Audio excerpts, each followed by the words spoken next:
All right, man, we back. Motor City Sports Talk in the building. Apparently, the Lakers are shopping Kyle Kuzma. So let's talk about should the Pistons pursue Kyle Kuzma. Hit that subscribe button, bell icon button, share the video. And if the Pistons find out they can't move up, possibly they should go get Kyle Kuzma. I think Kyle Kuzma would be a good pick. Everybody's saying they didn't do well in the bubble. I don't put stock into the bubble. Guys who didn't perform well in the bubble, I don't count it against them. And guys that balled out in the bubble, I don't read too much in it.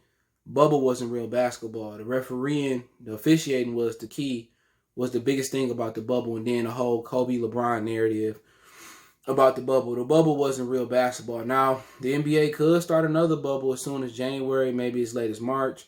They said they're not stopping for the Olympics. So if they start in January, if they start too late. So it's also a situation where you might not see any NBA players in the Olympics this year. So I don't know exactly what the Olympic committee going to do about that, because remember, the Olympics was supposed to happen this year and the pandemic pushed it back to next year.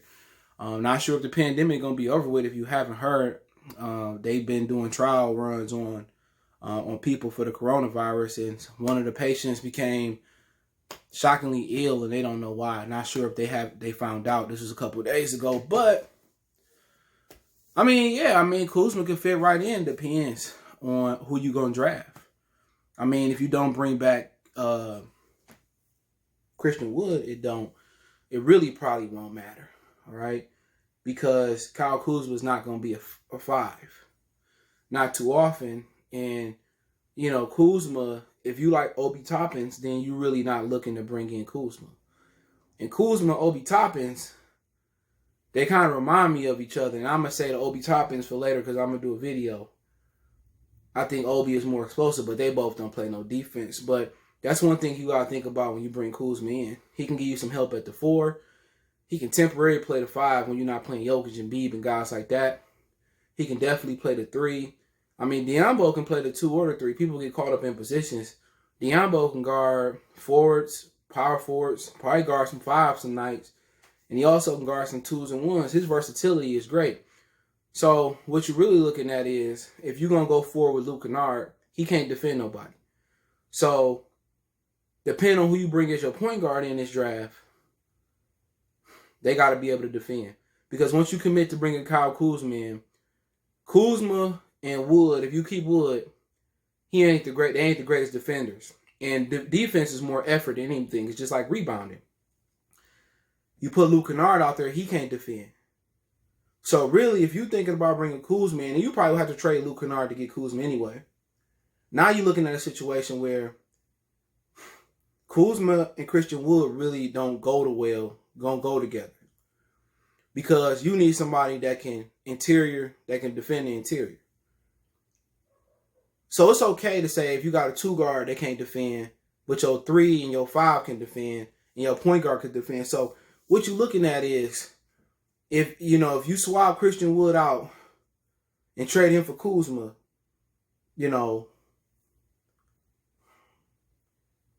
then you would probably send Luke. You have to send Luke Kennard with him, because they love Luke Kennard so much, but he can't defend nothing, and he not aggressive.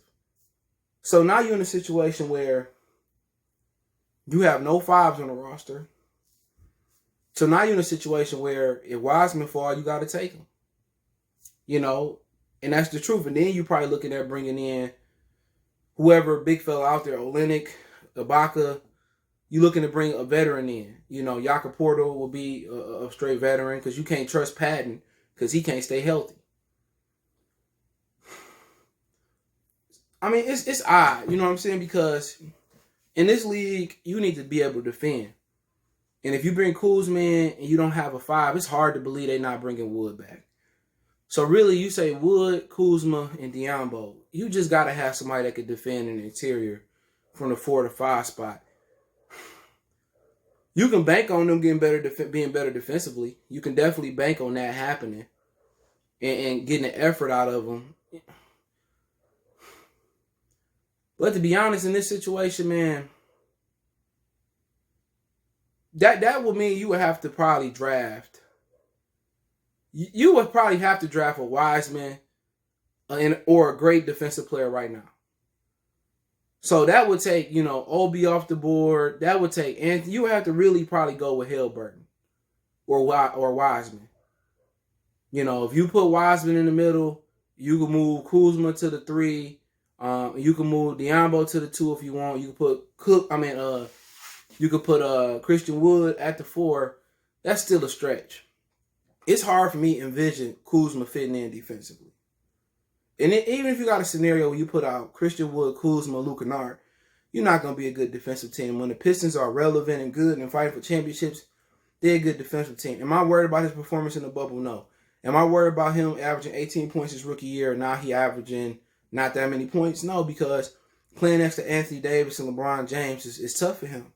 You see how Brandon Ingram left under LeBron wing and he ended up flourishing because he's a guy that need the ball. Kuzma's a guy that kind of need the ball or need to be a scoring focus. And if he comes to the Pistons, he'll be a focus.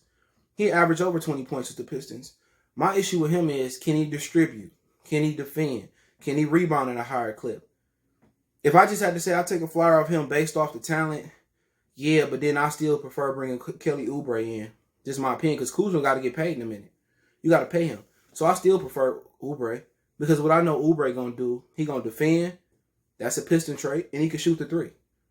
And he's still pretty young like Kuzma. He's not a younger Kuzma, but he could defend and shoot the 3. So I could plug him in guarding 2 guards. I could plug him in guarding 3s. He can probably guard some 4s in this league. So I would probably prefer to go with Oubre, because he can defend. And also they offering a 10th pick. I definitely would take that deal with Luke. I trade whoever they wanted. Because if I can get 10, I can say bye to Christian Wood. Hopefully, it might depend on what they're hearing. What if Wiseman fall?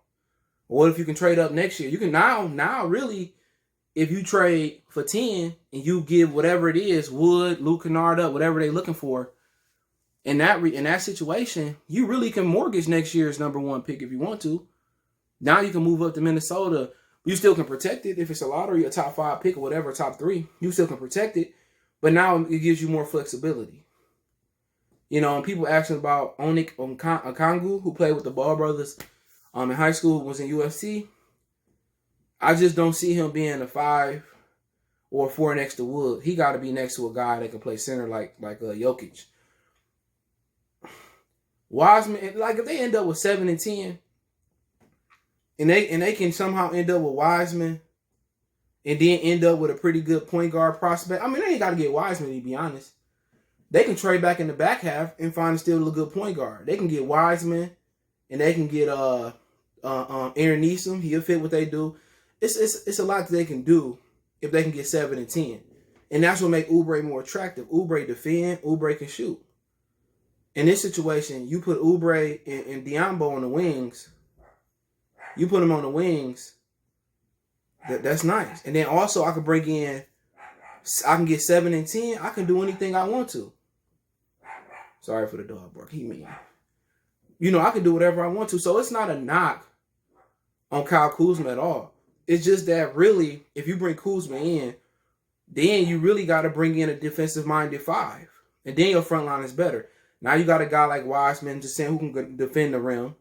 You got Kuzma, who can be the stretch 4, who can play some 3. You got Diambo, who's going to be a great defender in this league, I believe. And now in the situation, you probably draft a guy like Haliburton who could defend and play make. Then you probably find a 2, depending on where you can find a 2 at if you give up Luke Kennard. I mean, I like Malik Beasley, but he got into some legal trouble this offseason. Maybe the price go down, you can get him for nothing. So it depends. I like Kuzma. I was an advocate all last year of bringing Kuzma in via trade. I still like it. But I just think Kelly Oubre, with his contract, 1 year, 15 years, $15 million left, I think Oubre give you more on the defensive end. He fit the Pistons' identity. Love to bring Kuzma back to Michigan. But I would try to go for Kuzma. I would try to go for Oubre in that 10th pick. And if you're able to put, Oubre and Diambo on the wings, that's going to be a problem. And people say, well, who's going to play the 2? Who's going to be shoot guard? You can put Oubre at the 2. Oubre can guard 2s and 3s and 4s. So can Diambo. So it's a positionless league. With that length, and if you bring in Haliburton, with that length in your backcourt, in your front line, that'll be special. So I mean, it all depends. I'm open to bringing in Kuzma, but I prefer Oubre. But hey, let me know what you guys think. Don't forget me on Facebook, Instagram, Twitter. You reach out if you have a business question, inquiry, sponsorship, video request. Keep sharing the videos. Want to make a donation to the channel? Just share the video. Hit that subscribe button, bell icon button. If you want to make a financial donation, Cash App, CJ Good 313, PayPal link in the description. Best way to donate, share the video. Check out our Detroit Pistons Talk playlist for more videos like this. Let me know what you guys think. Got a draft spotlight coming up today, Obi Toppins, and I'm gonna get to the Theo guy from France, Sadiq Bey from Villanova. So those will be the next two I do. So pay attention for those. Appreciate the love, support. Keep sharing the videos. Let me know what you think in the comment section. We go.